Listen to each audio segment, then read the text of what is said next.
हम बहुत जल्दी वचन की ओर जाएंगे। आज हमारा जीवन में प्रभु का दास ने इस मीटिंग के बारे में सोचा, उसने एक वचन को प्रभु ने दिया है जो मुद्दा के रूप में यहाँ पर लिख करके रखा है। आप भी देखे होंगे भजन संहिता 119 का 60वां आयत। भजन संहिता 119 का 60वां आयत यहाँ पर लिखा है, मैंने तेरी आज्ञाओं को मानने में विलंब नहीं फुर्ती की है। हालेलुया।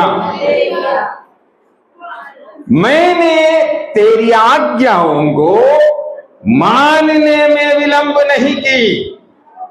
फुर्ती, तेजी, हालेलुया, जल्दी, तुरंत, आमीन। तो वचन में आएंगे, विलंब ना कर। हमारा विषय है विलंब ना कर। किन बातों को विलंब नहीं करना है? हर चीज को हड़बड़ी नहीं करना है। बहुत सारे चीजों के लिए विलंब करना है कि नहीं? लेकिन कुछ बातों के लिए विलंब नहीं करना। विलंब करेगा तो नुकसान होगा, घाटा होगा, है कि नहीं? विलंब ना कर। कुछ बातों के लिए विलंब करना ही है। जिसके उदाहरण के लिए एक बात बोलो, विलंब करना है किसके लिए? प्रार्थना करके उसका उत्तर के लिए। अभी प्रार्थना की, अभी उत्तर मिले नहीं, विलंब करो, प्रतीक्षा करो, समय पर प्रभु उत्तर देगा। एक उदाहरण के लिए, किसी बहन को बच्चा नहीं है, वो प्रार्थना किया, प्रभु मुझे एक संतान, दूसरा दिन हाथ में आ जाएगा? नहीं, कम से कम 9 महीना 9 दिन प्रतीक्षा करना पड़ेगा, तब गोदी में आएगा। तो विलंब करना पड़ेगा ना। बात समझ में आ रहा है? कुछ चीजों के लिए विलंब जरूर करना है, लेकिन क्या है जो विलंब नहीं करना, शीघ्रता करना है। हम वचन के अंदर से कुछ बातों को देखेंगे। समय के अंदर मेरी बातों में मैं विराम दूंगा, क्योंकि हम लोग आज और कल और परसों यहां हैं। समय समय के अनुसार वचन को मैं और प्रभु का दास सिखाते रहेंगे। हालेलुया। तो हम एक वचन पढ़ेंगे, भजन उत्पत्ति का किताब उसका 19वां अध्याय 22वां आयत। उत्पत्ति 19 का 22। फुर्ती से वहां भाग जा। हाँ। क्योंकि जब तक तू वहां ना पहुंचे, हाँ, तब तक मैं कुछ ना कर सकूंगा। Praise the Lord. हालेलुया। यहां पर हम लोग देखते हैं लूत और उसकी परिवार का कहानी है। बाइबल में एक पात्र है लूत। वो लूत परमेश्वर का दास, विश्वासियों का पिता इब्राहिम का भतीजा है। और इब्राहिम कल्दया का शहर ऊर में थे। परमेश्वर ने इब्राहिम को बुलाया, तो अपने घराने को, अपना जगह को छोड़कर मेरे साथ निकला जा। मैं तुम्हें ऐसा जगह पर ले जाऊंगा जहां पर दूध और शहद की नदियां बहती हैं। इब्राहिम को ने परमेश्वर का बुलाहट को सुनकर निकल पड़ा। तो संग संग कौन भी निकला? भतीजा लूत भी परिवार के साथ निकला है। तो 2 प्रकार के लोग हैं, एक प्रभु का बुलाहट से निकला हुआ लोग, और दूसरा उसका देखा देखी निकला हुआ लोग। और ये दोनों निकल के आया है, लेकिन दोनों बेशुमार संपत्ति रखने वाले लोग हैं। गरीब लोग नहीं थे, साधारण लोग नहीं थे। उन लोगों के पास बहुत सारे संपत्ति थे, नौकर चाकर थे। उत्पत्ति की किताब 12 अध्याय से लेकर के आप लगातार अध्ययन करेंगे तो इब्राहिम के बारे में वर्णन है, आपको बात पता चल जाएगा। उसके पास संपत्ति था। उस जमाने के हिसाब से नौकर चाकर, गाय बैल, भेड़ बकरियां, इसके अलावा पहलवान लोगों को भी इब्राहिम रखते थे। यानी किसी लड़ाई उड़ाई करना है, उसके लिए पहलवान लोगों को 318 पहलवान उनके घर में रहता था। तब समझना कि कितना पैसा वाला है ना, इतना लोगों को खर्चा करके रखते थे। तो ये दोनों साथ आया, तो बीच में एक समस्या हो गया कि इब्राहिम के पास भी भेड़ बकरियां हैं, लूत के पास भी। तो लूत और इब्राहिम के बीच में एक बातचीत चल रहा है। बोले कि हमारा चरवाहा तुम्हारा चरवाहा के बीच में झगड़ा चल रहा है, इसलिए हम लोग साथ नहीं जा सकते, इसलिए हम लोग क्या करेंगे, अलग अलग हो जाएंगे। जब अलग होने की बात आया तो इब्राहिम बोला है पूरा देश तुम्हारे सामने पड़े हैं, जिधर मर्जी करो उधर तुम निकल जाना, लेकिन एक बात, तुम पूरब जाओगे मैं पश्चिम जाऊंगा, तुम उत्तर जाओगे मैं दक्षिण जाऊंगा, तुम तराई की तरफ जाओगे मैं पहाड़ की तरफ जाऊंगा। हालेलुया। ये बात सुनकर लूत को चुनने का मौका मिला तो वो चारों तरफ आंख उठा कर देखा, तो देखा कि सदोम और अमोरा पहले जब परमेश्वर उसको नाश करने के पहले वो एदन का बगीचा जैसे हरियाली से भरा हुआ था। तो लूत बोला कि मैं वहां जाऊंगा।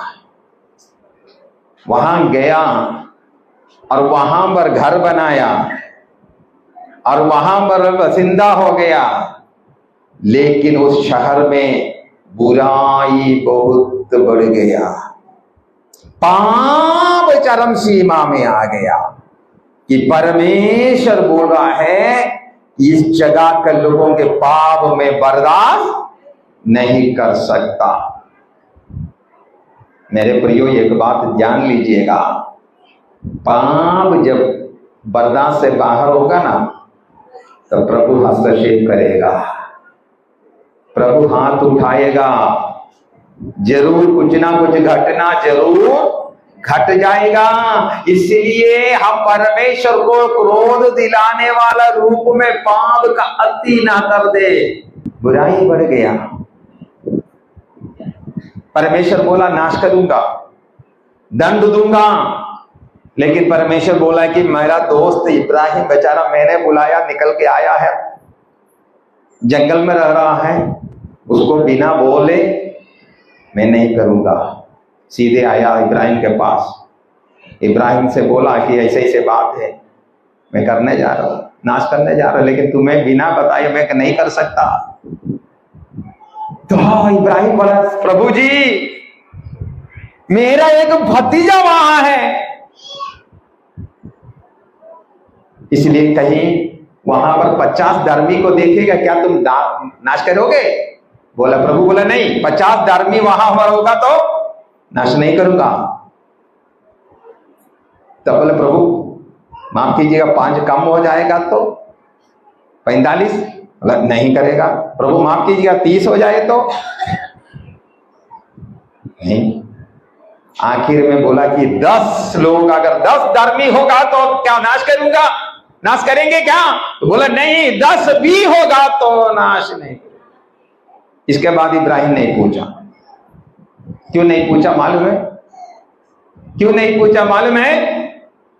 इब्राहिम सोचा मेरा भतीजा मेरे साथ निकल आया है, प्रभु को ग्रहण किया हुआ आदमी है, उनका बीवी है ना, और उनका 2 बेटियां हैं, 4, और उनका बेटियों की शादी हो चुका होगा, तो 2 दामाद 6, और दोनों दामाद का माता पिता 10। अभी समझ में आ गया 10 क्यों बोला, 10 से नीचे क्यों नहीं बोला? इब्राहिम 10 से नीचे नहीं बोला, कारण क्या है? उनको पता था कि कम से कम 10 लोग वहां पर यीशु को ग्रहण किया होगा। तो परमेश्वर बोला कि नहीं 10 होगा तो भी मैं नाश नहीं करूंगा। तब इब्राहिम को समझ में आया मेरे साथ निकल कर तो आया जरूर है, लेकिन वो किसी को बनाया नहीं है। हालेलुया। मेरे प्रिय बीच में आपसे पूछना चाहते हैं, आप विश्वास में आया, इतना दिन हो, इतना साल हो गया कितना लोगों को बना पाया। हालेलुया। मैं आ गया, मैं बच गया, मेरे अच्छा है, मेरी परिवार है, सब कुछ कुशल मंगल है। हे प्रभु धन्यवाद। इतना के लिए नहीं बुलाया है, हमें इस जगह पर इसलिए रखा है कि हम औरों के लिए आशीष के कारण बन जाए। हालेलुया। काफी साल रहा है, लेकिन किसी को बेटी लोग शादी के लिए जो दामाद मैंने चुनकर रखा था, उन लोग से बोला तो बोला कि प्रभु बुढ़ापे में दिमाग खराब हो गया है, लगता है ऐसा कुछ होने वाला नहीं है। नहीं आया। स्वर्गदूत बोले कि ये लोग निकलो जल्दी। बोले नहीं नहीं मेरा दामाद लोग। तो दामाद के घर गया तो बोला कि पागल हो गया क्या, हम लोग नहीं आएंगे। आखिर में स्वर्गदूत बोला है तुम निकलो, तुम्हारा बीवी, तुम्हारा बच्चा, कम से इतना तो निकलो। हम लोग तुमको निकाल के जब तक दूर नहीं ले जाएंगे तब तक ये काम नहीं हो सकता। जल्दी निकलो, जल्दी निकलो। बोले कि तुम फुर्ती से वहां से भाग जाना।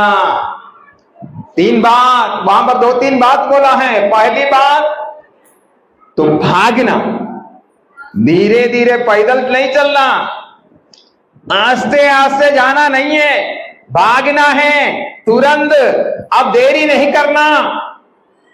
हालेलुया। क्योंकि देरी करेगा तो स्वर्ग का आग तुम्हारे ऊपर गिरेगा। अगर तुम बचना चाहते तो भाग।